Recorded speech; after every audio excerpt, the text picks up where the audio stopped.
અરે આમાં તો શું ભાઈનો મેસેજ આવ્યો પૈસા માટે. એને પૈસાની જરૂર હોત તો એ તો મને ડાયરેક્ટલી ફોન જ કરી રહ્યો. ચાલ હું એને ફોન કરીને પૂછી જો.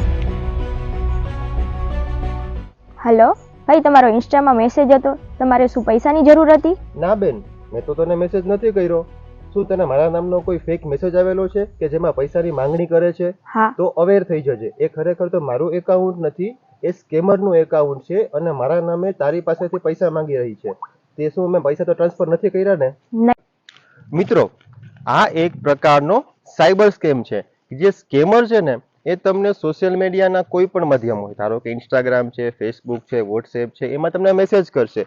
તમારા ભાઈ, તમારા બેન, તમારા સગા, તમારા સંબંધી કોઈના નામનો મેસેજ કરશે કે એમને પૈસાની જરૂર છે.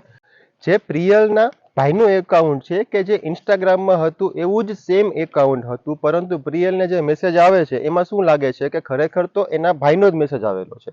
જો આ પ્રિયલે ખરેખર તો એના ભાઈને જાણ કર્યા વગર જ પૈસા સેન્ડ કરી દીધા હોત તો એ એક પ્રકારનો સાયબર ક્રાઇમનો ભોગ બની જાત. જો તમારી સાથે પણ આવો કોઈ પણ પ્રકારનો સાયબર ક્રાઇમ થાય છે તો તેના ઓફિશિયલ નંબર છે 1930 અથવા તો ઓફિશિયલ વેબસાઇટ cybercrime.gov.in પર ફરિયાદ ફાઇલ કરો. Stay safe, stay protected. જય હિન્દ.